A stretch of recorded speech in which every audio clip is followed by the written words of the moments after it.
development is directly proportional to a healthy population. A government that invests a substantial proportion of its national budget towards healthcare succeeds in economic development as well, this being a spin-off effect of a healthy nation. In relation to this, the government of Kenya allocated 39.9 billion shillings towards the health sector in the year 2009-2010. This was 7% of the total national budget, according to a report by Kenyan German Development Corporation. Successful healthcare thrives with investment towards effective treatment facilities. Diagnostic equipment is key to proper treatment of diseases. Poor diagnostics lead to misdiagnosis. Good diagnostics are a key factor and prerequisite to effective treatment in the healthcare system, but most of the diseases that afflict our country and region suffer from poor or unaffordable diagnostics. With increase of population and challenges of modern drug-resistant strains, diagnostic testing equipment needs to be effective and available at any point of care and at any location. This is not the case, as diagnostics are expensive and out of reach by many healthcare centers due to limited resources. It requires research and innovative minds to overcome this health stalemate. Simple and affordable diagnostics are a prerequisite to affordable and effective treatment. Their development lies with biomedical research, that is, the research on human medicine. With research forming the backbone of the national development, a number of research institutions that carry out biomedical research are available in Kenya. The Institute of Primate Research is one of the research institutions that carry out biomedical research. The institute uses non-human primates and has achieved breakthrough solutions recognized worldwide.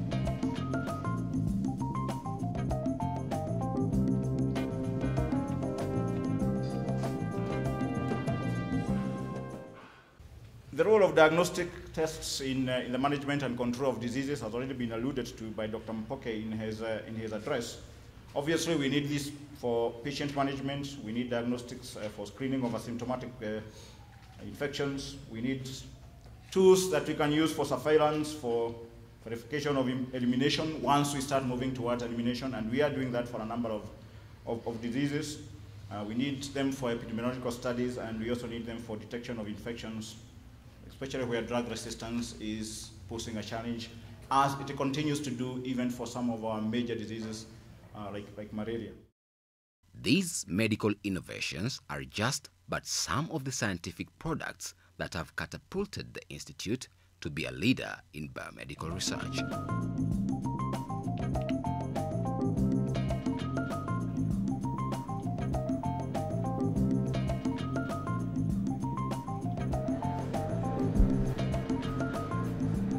On 25th June 2012, at the Public Service Innovations Exhibition held at Kenyatta International Conference Center, Nairobi, the Institute was voted best among 200 hotly contested innovation entries in Science and Applications category. This was organized under the Public Service Recognition and Award Scheme by the Ministry of State for Public Service.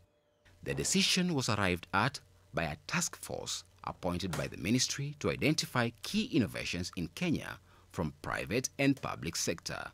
The aim was to help in the identification of key innovations with a view to transforming the civil service through innovations. With such a category of innovations, no doubt the biomedical research fraternity found it ideal for the Institute of Primate Research to hold the first hands-on workshop on point-of-care diagnostics from 25th to 29th June 2012. The workshop was organized by the Institute of Primate Research in conjunction with the University of Alberta in Canada. The theme of the workshop is bringing diagnostic prototypes to the point of care. The aim of the organizers is to introduce to the country and the region the next generation of diagnostic tools that are currently under development by leading international medical scientists and research institutions. The new generation of diagnostic tools will be suitable for low-resource regions for diagnosis of major infectious diseases, neglected tropical infections, and non-communicable diseases. These new diagnostics will meet the criteria of being highly scientifically researched, more sensitive than the current kits, cheap to produce and procure, and suitable for use even in the remotest medical clinics. We have, as a country, what we call Vision 2030. We want to be somewhere as a country by 2030. And within that vision, we have articulated science, technology, and innovation as a driver of our economy towards Vision 2030.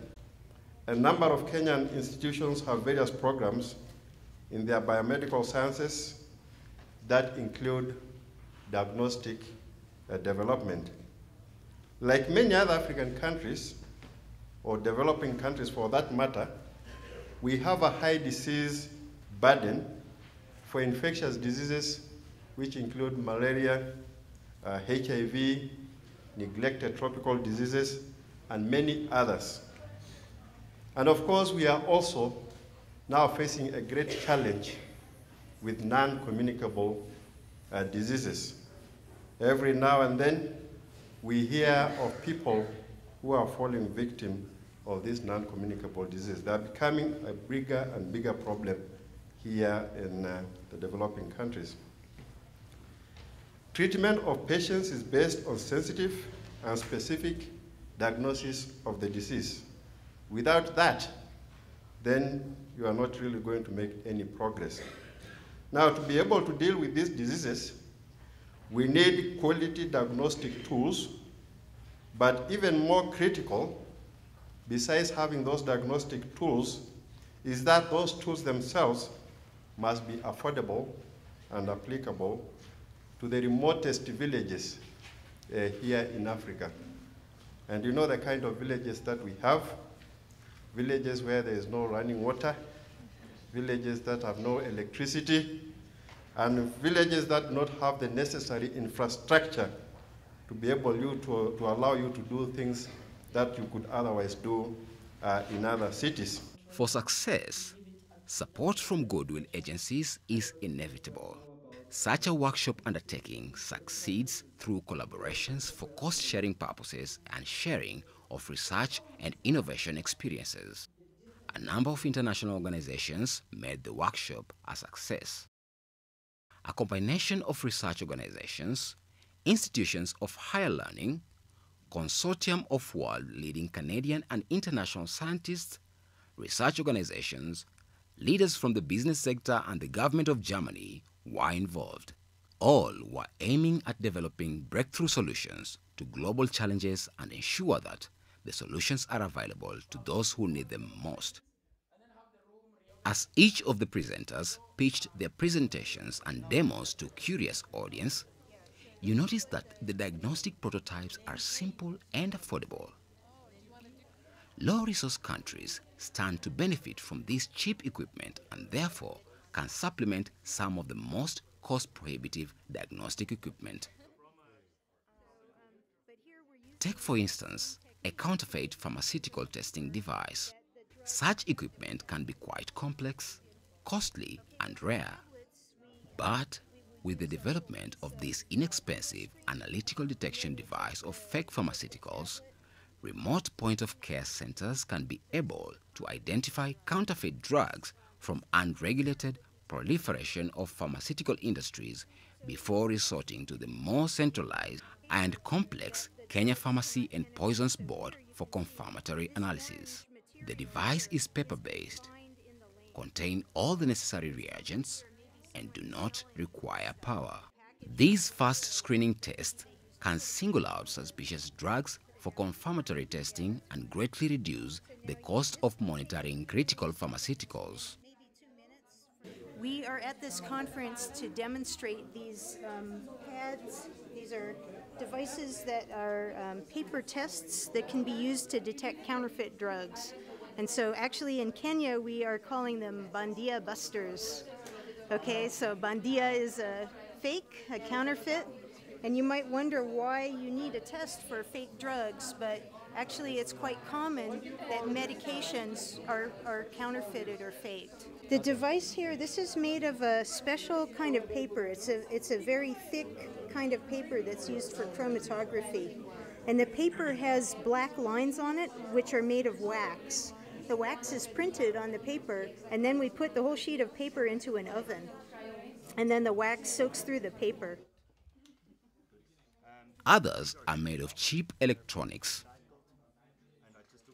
Consider this self-made laser cutter for prototyping of microfluidic devices. That is, devices to handle small samples. It is based on widely used platform for electronic projects. The device is cheaply made of recycled material. So it's all open source, the design of the electronics, and there's lots of instructions. So I haven't done anything myself. This was all available on the internet from different communities in the open hardware and 3D printing community. Then we have two motor drivers that control these two motors in the CD-ROMs. So it's a stepper motor in the CD-ROM that moves very precisely in your CD-ROM, the lasers. And we do micro-stepping so we can go very smooth. And we have one in this direction and one this direction. And so we just use this interface to read the data from the computer and then control the motors and turn the laser on. Still, others look simpler, but their contribution to efficacy of diagnosis is great. We're developing these to detect different biomarkers for malaria, TB, but we're also extending this to Alzheimer's disease and even to detect cancer biomarkers. Equipments for diagnosing major infectious diseases are quite complex and expensive. This equipment will not be found in remote healthcare centers.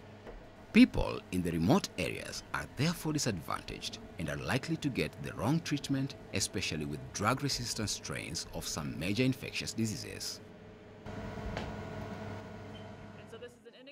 But do you know that this device can achieve almost the same results as that complex disease testing machine? It does not require a multi-million testing equipment to identify a drug-resistant strain.